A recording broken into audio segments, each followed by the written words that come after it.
책 입론 시작하겠습니다. LMO는 현대생명공학을 사용하여 얻은 새로운 유전 물질 조합을 보유한 모든 생명체를 의미합니다. 탄소 중립은 순수 배출량이 0인 상태로 발생하는 탄소의 양을 줄일 뿐만 아니라 이미 배출한 탄소를 회수하는 것을 의미합니다. 화이트 바이오 산업은 특히 LMO와 같은 재생 가능한 자원을 활용하여 기존 화학 산업을 바이오 기반으로 대체하는 산업입니다. 여러분, 도박은 도전이 아닙니다.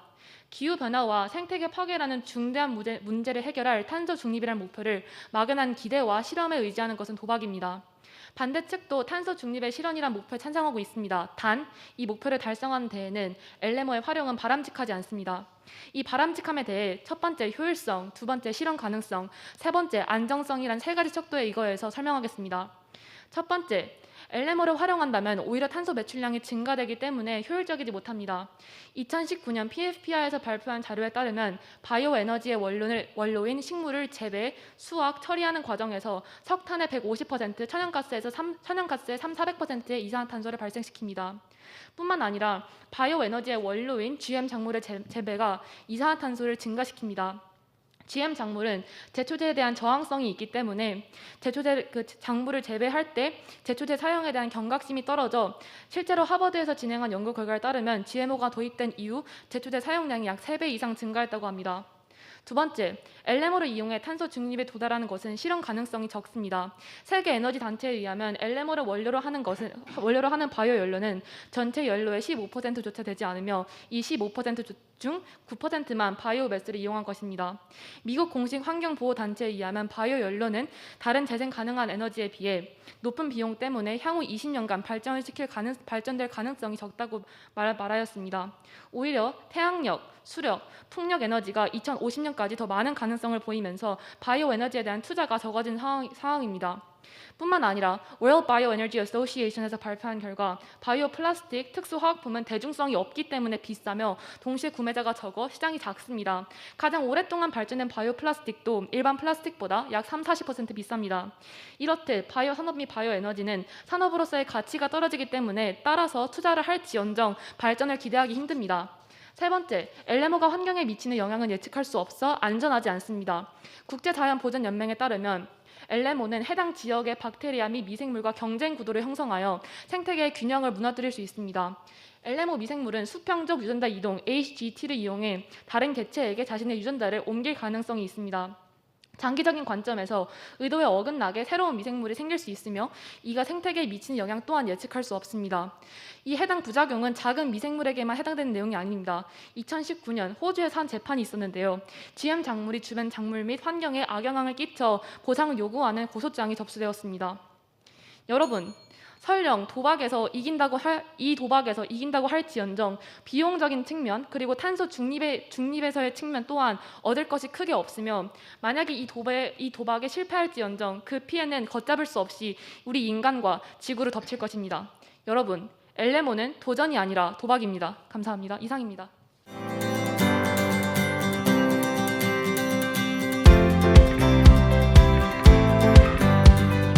네, 찬성측 입론 시작하겠습니다. 우선 유전자 변형 생물체는 현대의 생명공학 기술을 이용하여 생물체 유전자 중 이용한 유전자를 분리하여 인위적으로 생물종에 도입함으로써 개발자가 목적한 특성을 갖도록 DNA 일부를 변형시킨 새로운 생명체를 말합니다. 나머지 용어 설명은 나중에 뒤에 설명에 포함해 말씀드리겠습니다. 우선 LMO가 탄소 중립에 도움이 되는 방안은 다음과 같습니다. 첫 번째로 현재 농업적인 측면이 있는데요. 첫 번째로 현재 농업 분야에서 사용되는 LMO 작물은 크게 두 가지로 나눌 수 있습니다. 첫 번째는 해충의 저항성을 가지는 작물로 GMIR, 해충 내성 작물이라고 합니다. 가장 대표적인 예시로는 BT 작물이 있습니다.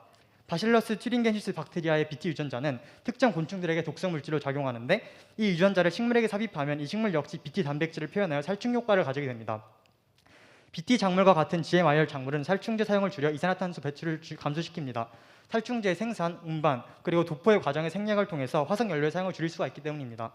두 번째 종류의 LMO 작물은 GMHT, 제초제 내성 작물입니다. 이 작물들은 제초제 내성을 가지는데 가장 널리 사용되는 GMH 작물은 글리포세이트 내성 작물입니다. 제초제 내성 작물은 잡초를 물리적인 방법이 아닌 화학적 방법으로 제거하기 때문에 겨운을 줄일 수가 있습니다. 겨운은 토양 침식을 일으켜 토양 속 이산화탄소가 탈출하게 되는데 GMH 작물은 경운의 필요를 줄여서 토양 침식 및 화석연료의 사용량을 줄여서 2018년 한 해에만 1,530만 개의 차를 제거하는 것과 동일한 효과를 냈습니다. 농업 분야에서 LMO 기술 적용을 통해서 생산량을 늘릴 수가 있습니다. 2018년 한 해 GM 기술로 인해 늘어난 농업 생산량은 브라질 경제 38%가 추가된 것과 같은 효과라고 합니다. 농업 생산량을 늘리면 산림 파괴, 열대우림 파괴를 줄일 수 있고 우림 보호를 통해서 중요한 카본 싱크대를 보존할 수가 있습니다. 다음으로 LMO는 화이트 바이오 산업에 크게 기여하여 탄소 중립을 실천하는 데 활용할 수 있습니다. 휘발유 바이오 에탄올을 10에서 20% 섞어서 사용할 경우에는 자동차 엔진의 구조를 바꿀 필요가 없고 기존 주유소에서 충전할 수가 있으며 바이오 디젤이 경우에 비해서 1kg당 2.6톤의 이산화탄소 저감 효과가 있습니다. 바이오매스는 우리가 흔히 생각하는 작물에만 국한되어 있는 것이 아니기 때문에 LMO가 활용한 분야는 매우 다양합니다. 캐나다 컨커리어대 무스크만한 파키 리사미 교수팀은 청색 조류, 남조류의 광합성과 호흡 과정에서 만들어지는 전자를 포집하여서 전기 에너지를 얻는 기술을 개발했다고 발표했습니다. 이와 같이 이미 다양한 연료 분야에서 다양한 생물을 이용해서 연구들이 성과를 내고 있습니다. 마지막으로 생물학적인 탄소 격리의 측면에서 바라볼 수가 있습니다. 포브스의 기사에 따르면 비생물학적인 카본 캡처, 대기 중 이산화탄소를 제거하는 기술은 1톤당 $1,000가 드는데 기후 위기를 극복하려면 우리는 1년에 몇 기가톤씩을 대기에서 제거해야 합니다. 이미 식물들은 그것을 440배나 되는 양의 탄소를 순환시키고 있습니다.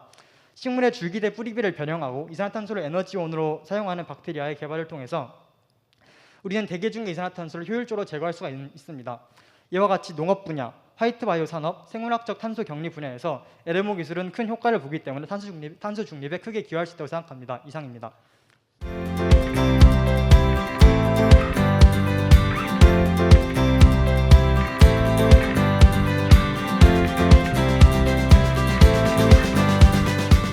반대 측 교차조사 시작하도록 하겠습니다. 찬성 측 계전은 입론에서 그 농업적인 분야에 대해서 해충을 감소시킬 수 있는 GM 작물, 그리고 해충을 감소시킬 수 있는 GM 작물, 그리고 제초제를 덜 사용할 수 있는 GM 작물에 대해서 말씀해 주셨습니다. 맞습니까?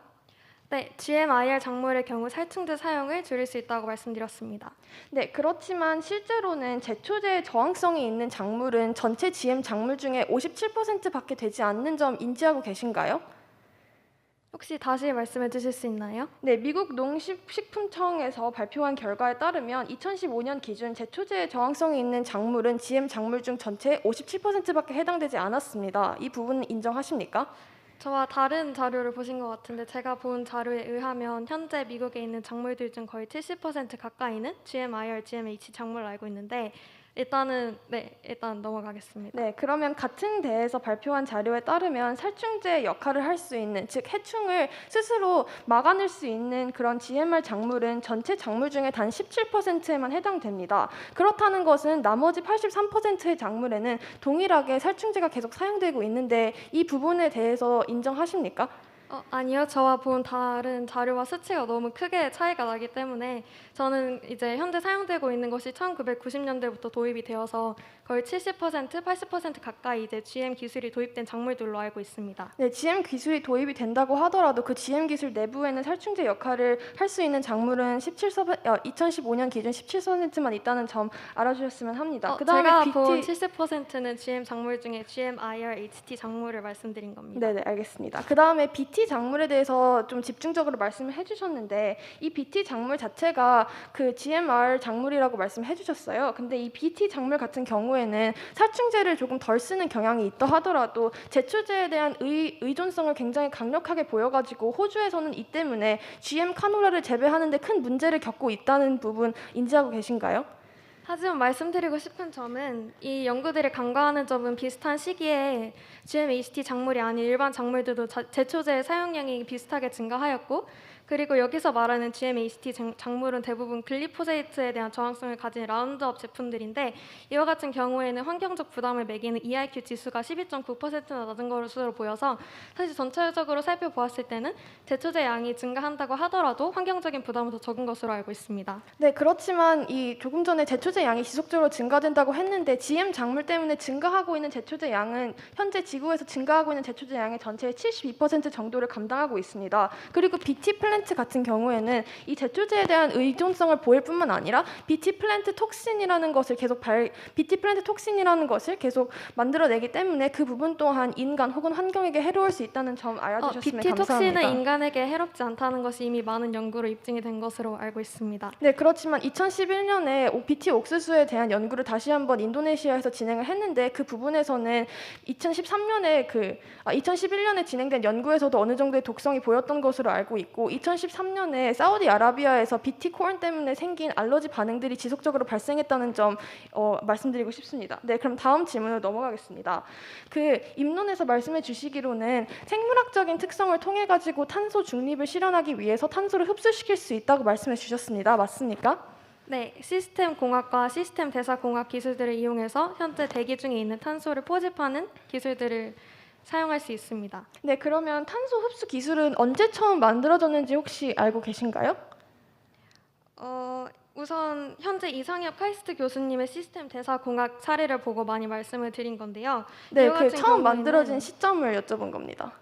정확한 시점을 현재 가지고 있지 않지만 이상엽 교수님께서 10년 뒤면은 범용화, 삼용화가 될 정도로 많이 지금 현재 개발 단계가 이루어졌다고 알고 있습니다. 네, 탄소 흡수 기술은 1977년에 처음 만들어졌으나 이때부터 경제적으로 그리고 효율적으로 적자가 계속 발생되기 때문에 개발이 더뎠습니다. 혹시 그리고 효율성이 추가- 낮은 부분은 비생물학적 탄소 격리를 말씀하시는 거 아니요, 아닐까요? 생물학적 탄소 부분까지 포함되어 있는 자료를 보고 말씀드리는 것입니다. 또한 미국에서 2020년에 발표한 자료에 따르면 이 US Agency of Protection에 따르면 이 부분에서는 탄소 흡수가 제대로 되지 않는다는 것을 밝혀졌습니다. 이상으로 마치겠습니다.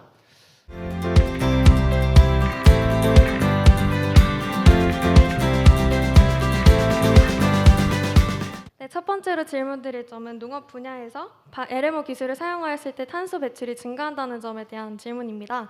저희가 조사한 바로는 농업 분야에서 GM 기술을 통해 많은 이산화탄소 감축을 이루어냈던 것으로 알고 있는데요.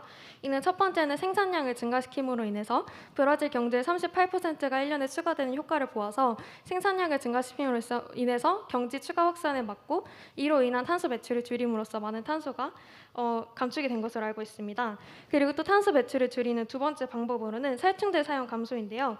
GM 크롭스 앤 푸드 저널의 2019년 연구에 따르면 1년에 1,530만 개의 자동차에 제거하는 효과가 있다고 합니다. 그리고 마지막으로 또 이제 탄소 중립에 기여하는 방식으로는 질소 효율이 높은 식물들을 개발을 하여서 이와 같은 경우 농업 분야에서 가장 온실가스 배출량이 많은 아산화질소를 만드는 질소 비료의 사용량을 줄여서 약 온실가스 배출을 11.3% 정도 줄이는 효과가 있다고 하는데요. 이런 자료들이 있음에도 불구하고 어떤 이유로 이런 것들이 탄소 배출의 감축을 줄이는 데 해당하지 않는다고 말씀하셨는지 여쭤보고 싶습니다. 네, 먼저 GM 작물을 사용해가지고 탄소를 흡수할 수 있다고 말씀하셨는데 이를 통한 연구는 굉장히 많이 진행됐던 부분은 저희도 인정을 합니다. 뭐 R 팔라스트러스 같은 광합성 세균도 있고 뭐 루비스코를 제조하는 그런 유전자 가위도 있던 부분도 약간 인정하지만 다시 말씀을 드리자면 지금 말씀드린 거는 농업 분야에서 이제 질소 비료를 덜 사용할 수 있거나 살충제를 덜 사용함으로써 그 과정에서 살충제를 생산하거나 운반하고 도포하는 과정에서 화석연료 사용과 탄소 배출을 줄이는 과정에서 탄소 배출 감소이지 그 작물 자체가 탄소를 흡수하는 경우는 아닙니다. 네, 그러면 살충제 부분에 대해서 말씀드리도록 하겠습니다. 네, 지속적으로 말씀드리는 것처럼 살충제가 사용되지 않는 작물은 미국 식약청이 발표한 것에 따르면 전체의 83%는 지속적으로 살충제를 사용하고 있고 제초제 사용의 증가 또한 72%는 GM 작물 때문에 GM 작물의 책임이 전가가 되고 있다는 부분을 다시 한번 말씀을 드리고 싶습니다. 그리고 또한 ERQ 지수에 대해서 조금 전에 말씀을 해주셨는데 실제로 ERQ 지수는 굉장히 비정확해가지고 앞뒤 수치로 플러스 마이너스 25% 정도를 조정을 해야 그거가 수치가 정확하다고 학자들이 말씀을 해주셨고 그리고 이 ERQ 수치에 이상으로 관련된 다음 질문을 드릴 텐데 거기서 더 말씀을 해주시자면 이제 제초제에 대해서 굉장히 많이 말씀을 해주셨는데 제초제 사용량의 일부 경우에서는 감소하기도 하고 증가하기도 하고 작물별로 국가별로 너무 차이가 많아서 확답을 드릴 수 있는 자료는 아니지만 일단 첫 번째로 제초제를 사용하게 되면 물리적으로 잡초를 경운을 통해서 제거하는 것이 아니라 화학적인 방법으로 제거를 하기 때문에 경운 횟수도 줄고 그리고 흙을 가는 횟수도 줄어들게 됩니다. 이 경우에서는 이제 보존 경운이라는 것을 하게 되는데 이를 통해서 흙에 있는 이산화탄소가 덜 대기 중으로 유출이 되고 그리고 화석 연료를 사용한 이제 기계들도 덜 돌리기 때문에 이를 통해서 1년에 1,530만 대의 차를 제거하는 효과가 있다고 합니다. 이것을 고려했을 때 제초제를 사용함으로써 이산화탄소 배출을 감축할 수 있는 것이라고 볼 수 있는 거 아닌가요? 네, 어느 정도 그런 부분에서 볼 수 있습니다. 있습니다. 그렇지만 그거를 합쳐서 네트워스를 그리고 본다면 다시- 살충제를 사용할 경우에는 살충제 내부에 들어있는 이산화탄소가 1kg당 제초제보다 많다는 연구 결과가 있음에 따라서 이 부분은 합쳐서 봐야 시간상 된다고 다시 봅니다. 여쭤보도록 하자면 또 그럼 저희가 드린 수치 중에 제초제 사용이 GM 작물에서 증가한 것은 맞으나 이것이 제초제 그 GM 작물에서만 증가하는 것은 옳지 않다고 판단한 연구가 있는데요. 그 이유는 그 비슷한 시기에 일반 작물들도 제초제 사용이 똑같이 증가하였기 때문입니다. 이에 대해서는 어떻게 생각하시나요? 네, 지속적으로 말씀드리는 것처럼 GM 작물에서 사용되는 제초제는 전체 지구상에서 사용되는 제초제 증가량의 72%가량을 책임지고 있습니다. 네, 그럼 다음으로 넘어가겠습니다. 이제 GMO에 대해서 LMO의 안정성에 대해서 말씀을 많이 해주셨는데 사실 행경계나 격리와 같은 이미 지침들이 마련이 되어 있고 이런 것들을 사용할 경우에는 교차 수분의 가능성이 0.5%, 또 900m까지 떨어졌을 때는 0.1% 미만으로 떨어진다고 합니다. 이런 방법들을 사용하면 충분히 방지될 수 있는 것인데 말씀하신 필리핀 사례에서는 행경계나 이런 지침들을 사용하셨는지 여쭤보고 싶습니다. 네, 그런 경계들을 사용함에도 불구하고 지속적으로 그런 부작용 사례들이 나타나는 것을 말씀드리고 싶습니다. 2011년에 나온 Liberty Rice라는 거가 있는데 호주에서 이걸 재배를 했을 경우 호주에 있는 자연산 쌀을 계속적으로 파괴하면서 그 쌀을 멸종에까지 이르게 한 경우가 네, 그럼 있습니다. 시간상으로 이상 끝내도록 하겠습니다.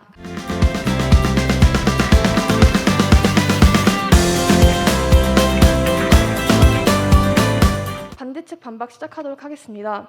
찬성 측은 장기적인 영향을 예측할 수 없는, 아니 장기성을 보장할 수 없는 산업에 대한 무조건적인 믿음을 주고 있습니다. 우리 역시 운전을 할 때 혹시 모를 사고를 대비해서 운전자 보험을 들어놓곤 합니다. 그렇지만 찬성 측의 LMO 사용 제한은 마치 초보 운전자가 보험 없이 고속도로를 달리는 것과 같습니다. 도박은 도전이 아닙니다. 이 문장을 꼭 기억해 주십시오. 먼저 찬성 측은 LMO가 안전하기 때문에 바람직하다는 그런 논리를 저희에게 제시해 주었습니다. 그러나 이 논리에는 두 가지 문제점이 있다고 생각을 합니다. 먼저 LMO의 안전성이 보장이 되면 LMO를 대량으로 생산할 수 있는 장점이 당연히 있다는 부분 인정합니다. 그렇지만 LMO의 안전성, 즉 안전한 GM 작물이 직접적으로 탄소 배출량에 영향을 주지 않을 뿐만 아니라 탄소를 흡수하거나 적게 배출하는 것과 이 안전성 자체에는 거리가 멀다고 생각을 합니다. 뿐만 아니라 지금 여기서 제시해 주신 안전성 같은 경우에는 저희가 직접 이런 부작용 사례 같은 것을 통해서 밝혀드린 바에 의하면 아무리 이렇게 오랜 기간 동안 그런 제도를 사용해가지고 안전성을 보장하려고 해도 이런 부작용 사례가 끊임없이 발생하고 자연 파괴적이고 실제로 자연 생산된 쌀을 파괴할 수 있을 정도의 그런 부작용 사례가 발생되는 것으로 보아 LMO가 안전하지 않다는 그런 부분까지 입증해 드렸습니다. 네, 그 다음으로는 LMO를 사용한 GM 작물을 재배할 경우 살충제 사용량을 감소시키고 제초제 사용량을 증가시킴에 따라서 이게 결과적으로 봤을 때는 환경에 좋다고 탄소 중립 실현시킬 수 있다는 논리를 펼쳤습니다. 그렇지만 저희가 지속적으로 말씀드리는 것처럼 이 살충제를 사용하지 않은 식품 같은 경우에는 전체 식품의 단 17%에 불과합니다. 또한 이걸 사용하지 않는 BT 작물 같은 경우에 저희가 말씀드렸던 것처럼 BT 플랜트 톡신을 지속적으로 발생시키고 이것 또한 인간 그리고 환경에게 해로운 것이며 BT 플랜트는 살충제를 사용하지 않지만 제초제에 대한 의존성을 보임에 따라 제초제 증가를 계속 초래하고 있습니다. 제초제를 계속 지속적으로 사용하는 것 또한 GM 작물의 굉장히 치명적인 단점 중 하나인데요. GM 작물이 전체 제초제 증가량의 72%가량을 책임지고 있다는 부분을 다시 한번 강조드리고 싶습니다. 그리고 앞서 말씀드린 EIQ 수치 같은 경우 살충제가 현저히 제초제보다 이 EIQ 수치가 높다는 점을 통해서 살충제의 사용량이 아무리 감소한다고 한들 이 제초제의 증가를 통해서 살충제의 감소량을 커버하실 수 없기 때문에 지속적으로 GM 작물이 이러한 탄소 중립을 실현시키는 데 불가능하다는 그런 실현 방법이라고 말씀드리고 싶습니다. 마지막으로 LMO를 활용해서 탄소를 흡수시키는 그런 논리 또한 저희가 반박을 충분히 하였습니다. 이 부분에 대해서는 아무리 이론적으로 가능하지만 그것이 실제적으로 사용된 사례는 거의 드물고 또한 이것을 통해서 앞서 입론에서 말씀드린 것처럼 horizontal gene transfer 위험이 상당하고 이것을 통해서 나온 위험성 또한 상당하기 때문에 이 LMO를 사용한 탄소 흡수는 효율적이지 못할 뿐만 아니라 안전하지도 못합니다. 1977년부터 개발된 기술이지만 아직도 하나도 사용이 되지 않는 점을 보면 모두가 아실 것이라고 믿습니다. LMO는 도박입니다. 도전이 아닙니다. 이상으로 반박 마치겠습니다.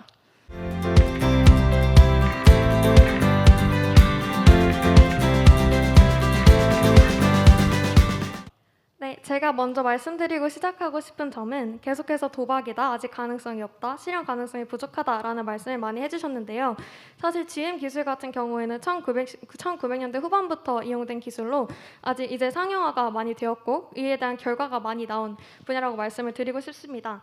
이에 대한 가장 많은 도입과 성공을 이뤄낸 사례가 바로 농업이라고 말씀드리고 싶은데요.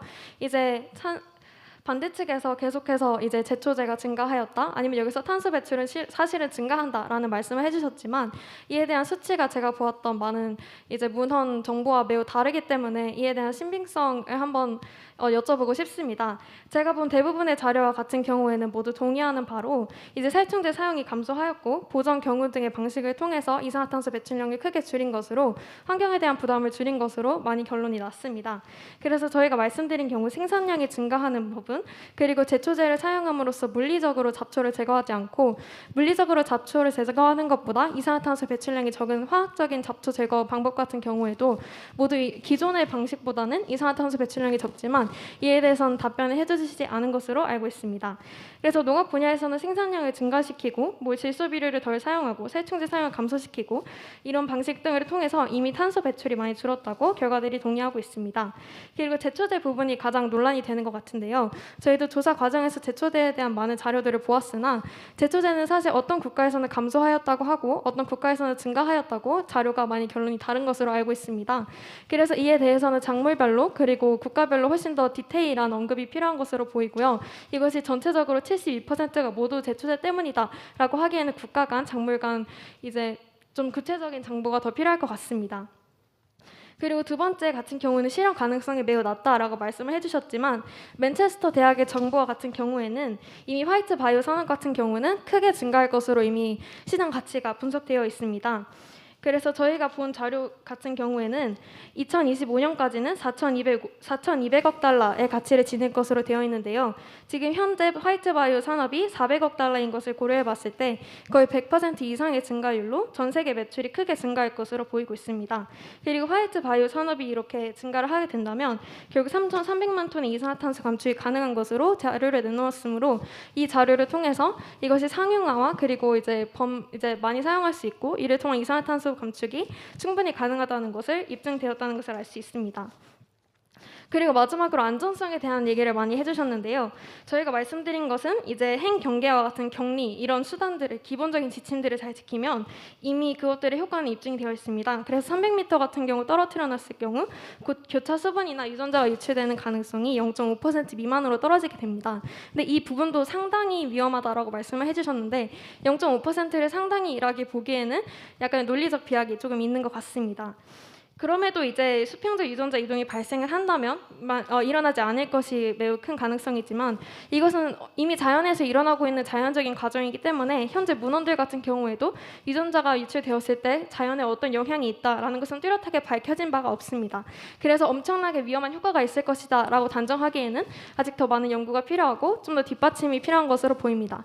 하지만 아직 그런 연구 결과가 없음에도 지하로 아예 이제 생명의 근본을 바꿔서 생식이 불가능하게 만들거나 하는 방식들이 있기 때문에 이미 안전 지침들은 충분히 마련되었다고 생각을 합니다. 이상으로 발언 마치겠습니다.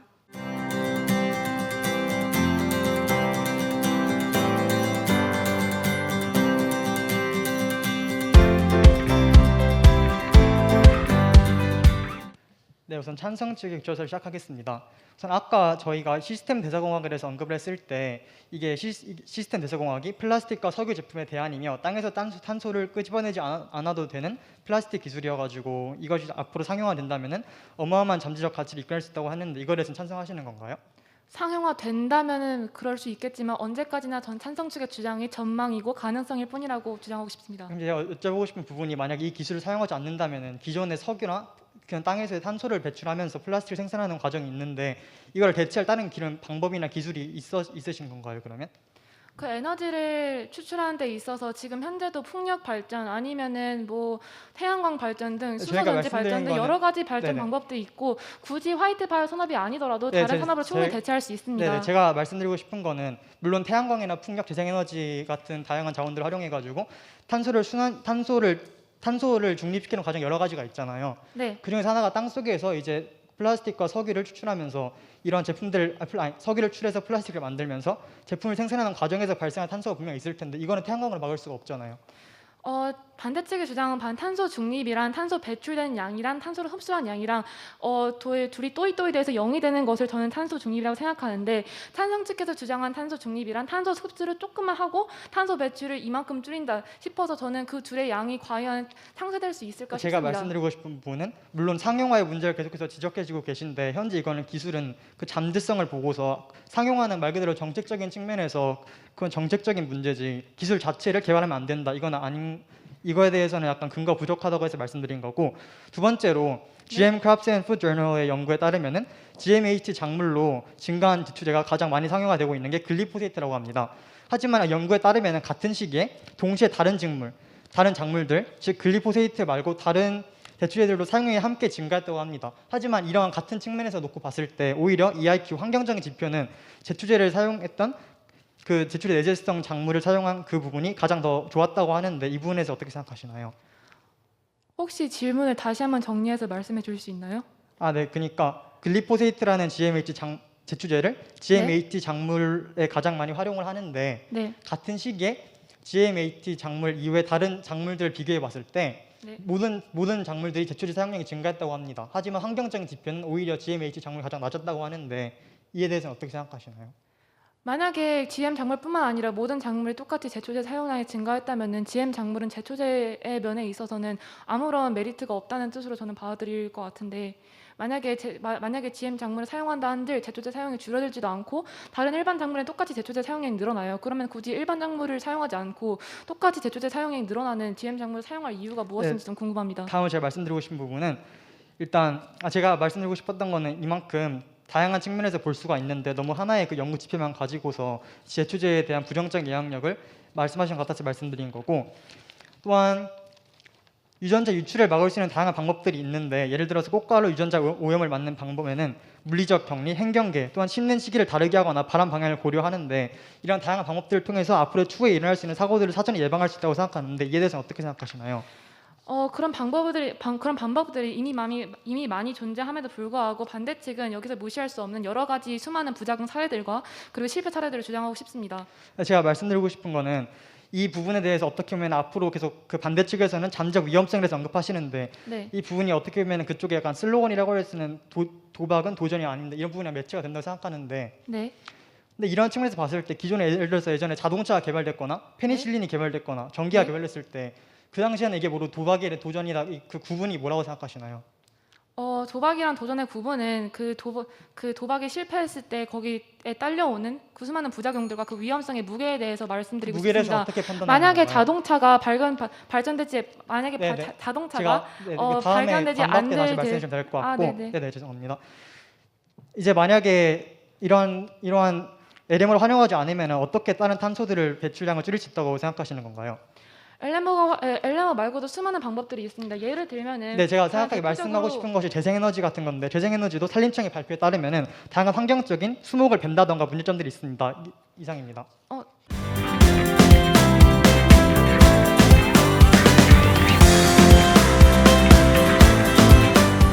네, 반대측 교차 조사 시작하겠습니다. 우선 저번 앞서 진행되었던 교차 조사에서 이어진 내용을 하겠습니다. 찬성 측께서는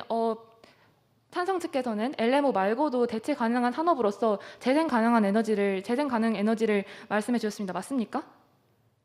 LMO 이외 다른 산업 재생에너지를 네, 그런 방법도 있다는 걸 말했습니다. 네, 그 중에서 그러면 그 재생 가능한 에너지에는 풍력 발전 그리고 태양 에너지 등이 포함되어 있습니다. 맞습니까? 네, 맞습니다.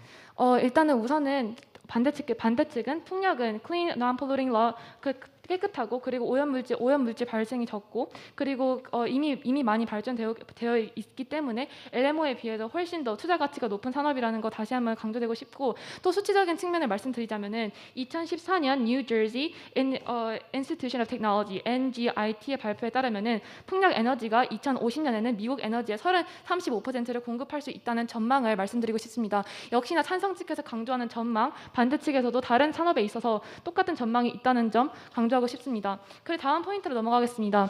반대 찬성 측에서는 LMO를 활용한다면 탄소 배출을 줄일 수 있다는 점 주장하셨습니다. 맞습니까? 네, 맞습니다. 네, 그러면은 찬성 측에서는 바이오 연료 추출 과정에 대해서 알고 있습니까? 근데 제가 강조하고 싶은 게 저희 주제가 바이오 연료가 아니라 LMO이기 때문에 바이오 연료랑 LMO를 동일시하는 건 아니라고 생각합니다. 저는. 네, 그러면 질문 다시 수정하겠습니다. LMO를 활용한 바이오 연료 추출 과정에 대해서 알고 있습니까? 네, 말씀해 주시면 제가 그래서 답변하겠습니다. 그럼 알고 있다는 뜻으로 넘어가겠습니다. 그 과정 속에서 greenhouse gas, GHG 배출량 그리고 CO2 배출량이 아예 없을까요? 네, 제가 말씀드리고 싶은 부분은 계속해서 바이오 연료 추출하는 과정을 말씀하고 계신데 사실 LMO를 활용한 그 방법들은 무궁무진하고 다양한 측면들이 있고 그러한 단점들을 제가 극복해낼 수 있다고 생각하는데 그래서 그 부분만 강조하시는 것은 LMO를 바이오 연료와 동일시하는 걸로 생각하기 때문에 주제에 맞지 않다고 생각합니다. 네, 반대 측은 화이트 바이오에 포함되어 있는 수많은 것들, 찬성 측에서 언급하신 수많은 것들에 대해서 하나하나 반박할 예정입니다. 지금은 바이오 연료에 대해서 반박하고 있습니다. 다시 한번 묻겠습니다. 그 과정 속에서 그린하우스 가스 배출량 그리고 CO2 배출량이 아예 없다고 주장하시는 겁니까? LMO를 활용한 바이오 연료 말씀하시는 겁니까? 아니면 네. 바이오 연료만 말씀하시는 겁니까? LMO를 활용한 바이오 연료를 말하는 겁니다. 출처가 혹시 어떻게 되는지 여쭤봐도 될까요? 저는 지금 질문을 드리는 겁니다. 제가 주장하는 것이 아니라 알고 있습니까를 물어보는 게 아니라 혹시 아예 없을까요? 라고 질문을 드리는 겁니다. 저는 어떻게 알고 있냐면은 저는 기존의 바이오 연료의 추출 과정에서 발생한 문제점을 알고 있는데 LMO를 활용한 이걸 혼합한 개념에 대해서는 전 아직 모르고 있습니다. 네, 그러면은 그럼 반대 측이 그러면 그거에 대한 근거를 말씀해 드리겠습니다. 최근 들어 2015년 UCLA에서 바이오 연료 그리고 LMO를 활용한 바이오 연료에 대한 연구를 진행한 적이 있습니다. 여기서 이게 그 찬성 측에서 말한 그냥 전체적인 바이오 연료가 아닌 LMO를 활용한 미세 조류에 대한 연구를 진행했는데 이 또한 그 과정 속에서 탄소 배출량 그리고 GHG 배출량이 일반 석유 산업과 크게 다르지 않다는 점 알아주셨으면 합니다. 다음 포인트로 넘어가겠습니다. 안정성에 대한 질문드립니다. 찬성 측에서는 이 LMO를 활용한 화이트 바이오 산업 그리고 이거를 활용한 작물들이 안전하다는 주장 펼쳤습니다. 맞습니까? 네, 한번 마지막 부분 다시 말씀해 주시면. 찬성 측에서는 네네. 이 LMO를 활용할 때 안전하다고 주장하셨습니다. 맞습니까? 네. 네, 근데 그러면 혹시 안전관리 제도에 대해서 현재 지금 실행되고 있는 안전관리 제도에 대해서 알고 있습니까? 네. 그럼 그거에 대해서 조금만 설명해 주실 수 있습니까? 그 안전관리 제도에 대해서 어떤 식으로 이루어지고 있는지 아는데 그쪽에서 말씀하신 건 제가 알고 있는 건지 모르겠어요. 한번 말씀해 주실 수 있나요? 네, 지금 우리나라에서는 지금 7단계로 굉장히 꼼꼼하게 LMO에 대한 관리를 하고 있고 그리고 여러 나라에서도 최대한 많이 그런 제도를 설립하고 있습니다. 그럼에도 불구하고 부작용들이 일어나지 않을 거란 보장이 있을까요? 근데 저도 조사한 바에 따르면 그 다양한 환경부나 농림축산식품부 이런 다양한 부에서 이런 GMO 작물에 대해서 같이 협력하여서 활동을 하는데 제가 알기로는 아직은 그 협력 과정이 초기 단계이기 때문에 서로 의사소통이 안 돼가지고 개선할 부분이 많다고 생각해가지고 충분히 개선되고 앞으로 더 이걸 보완해가지고 할 수 있다고 생각합니다.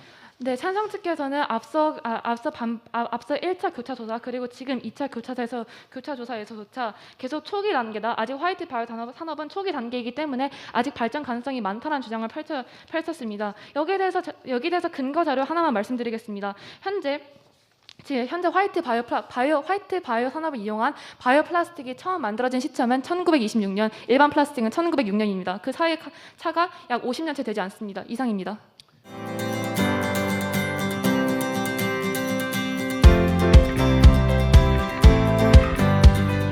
네, 찬성 측 반박 시작하겠습니다.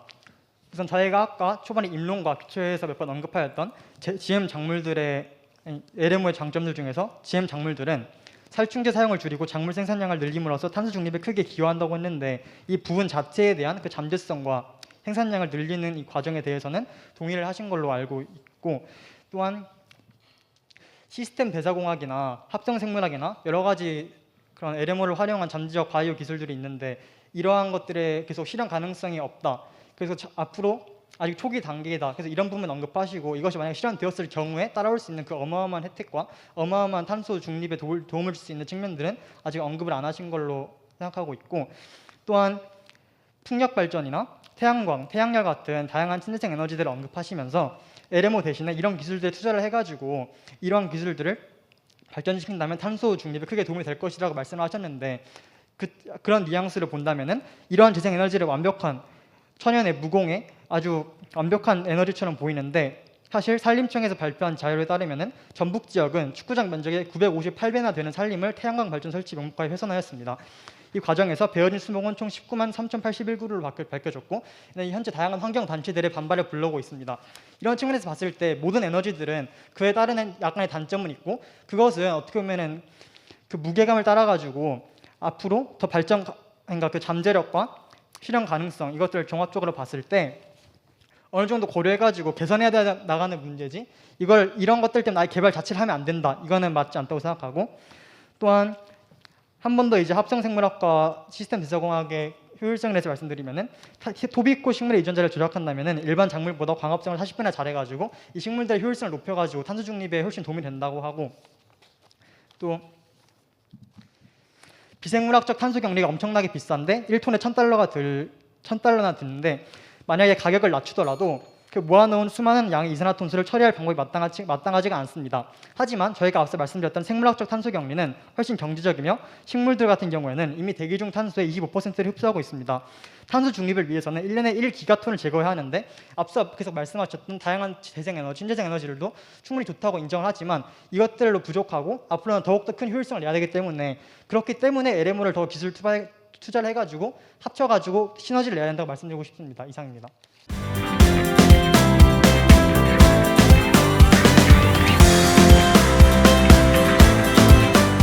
네, 반대측 재반박 시작하겠습니다. 여러분, 도박은 도전이 아닙니다. 인간뿐만 아니라 생태계 전체를 위험에 빠뜨릴 수 있는 도박을 그냥 단순한 전망, 그 단순한 만약에 what if에 의거하면 안 된다고 주장하는 바입니다.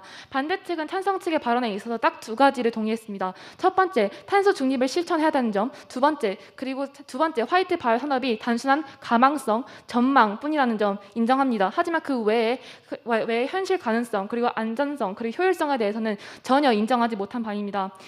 반대측은 앞서 진행되었던 교차 조사에서 세 가지 포인트를 중점적으로 설명했습니다. 첫 번째, 화이트 바이오 산업에 왜 기여할 수 없는지 LMO를 활용한 화이트 바이오 산업이, 그리고 두 번째, 탄소 배출은 명백하게 LMO를 사용할지언정 탄소 배출은 증가한다는 점, 그리고 세 번째, 바람직하다. 과연 이게 바람직할까? 과연 이게 안전할까?에 대한 점, 세 가지 점을 모두 입증했습니다. 첫 번째로 화이트 바이오 산업에 왜 LMO가 기여할 수 없는지 반대측은 다른 산업과의 비교를 통해서 이 부분을 확실하게 입증하였습니다. 이미 LMO뿐만 아니라 이미 시행되고 있는 풍력 발전이나 아니면 태양광 발전이 충분히 있음에도 불구하고 지금 탄소 흡수도 제대로 하지도 못하고 있는, 그리고 아직 무궁무진하게 돈을 많이 투자해야 되는 화이트 바이오 산업이 과연 바람직할까? 과연 화이트 바이오 산업에 기여할 수 있을까? 반대측은 의문을 품고 있습니다. 그리고 두 번째로 탄소 배출이 왜 LMO를 사용할지에도 탄소 배출이 일어날지, 이 또한 반대측은 명백한 증거와 데이터베이스로 찬성 측의 논리를 꺾었습니다. 그리고 세 번째, 과연 바람직할까, 과연 이 부분이 안전할까에 대한 부분에서 찬성 측 역시 지금 현재 일어나고 있는 여러 가지 부작용에 대해서 인정하셨고, 그리고 역시 이거를 해결할 방안조차 역시 단순한 전망, 단순한 가능성이라고 언급하였습니다. 반대측은 찬성 측에 아직 화이트 바이오 산업이 작기 때문에, 아직 발전 초기 단계이기 때문에 이 주장을 이해할 수 없습니다. 왜냐하면 아까 제가 말씀드렸다시피 1926년 바이오 플라스틱이 처음 만들어졌습니다. 1907년 일반 플라스틱이 만들어졌습니다. 이 두 간의 차가 채 20년조차 되지 않습니다. 탄소 흡수 기술 또한 1977년에 발전되었고 지금 발전된 지 30-40년이 지났습니다. 현재 지금 상용화되고 있는 석유 산업에 비해서 크게 바이오 산업이 뒤처지지 않은 상황임에도 불구하고 발전이 굉장히 더디고 있다는 점은 이 LMO가 탄소 중립의 실현에 있어서 바람직하지 않다는 점을 증명하는 것 같습니다. 이상입니다.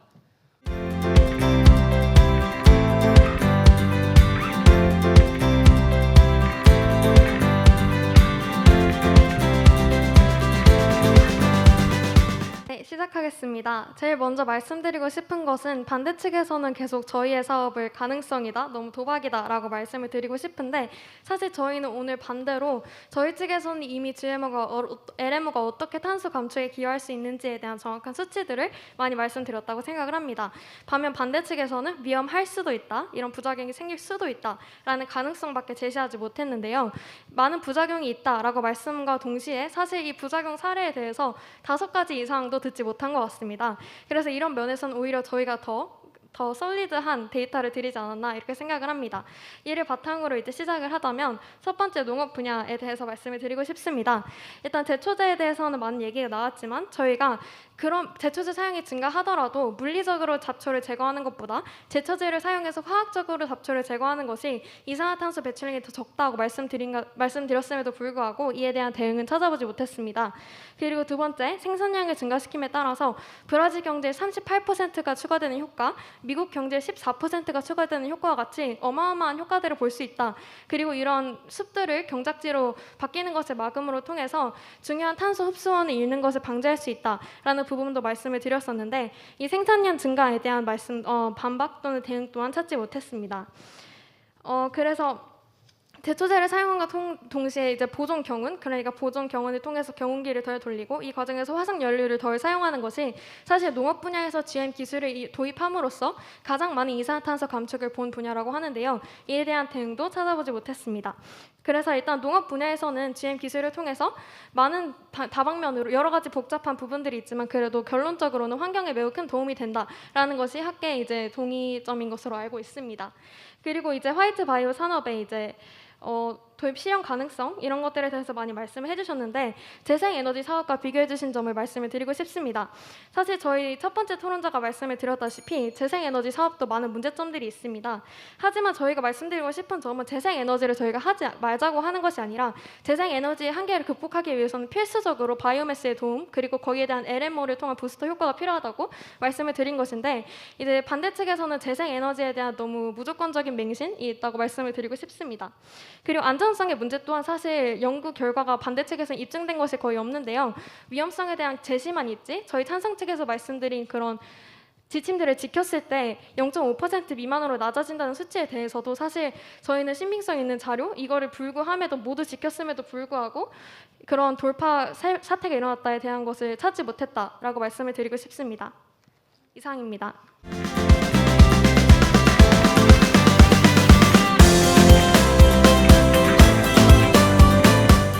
반대 측 최종 결론 시작하겠습니다. 저희는 오늘 LMO를 활용한 탄소 중립 실현이 바람직한가에 대한 토론을 했습니다.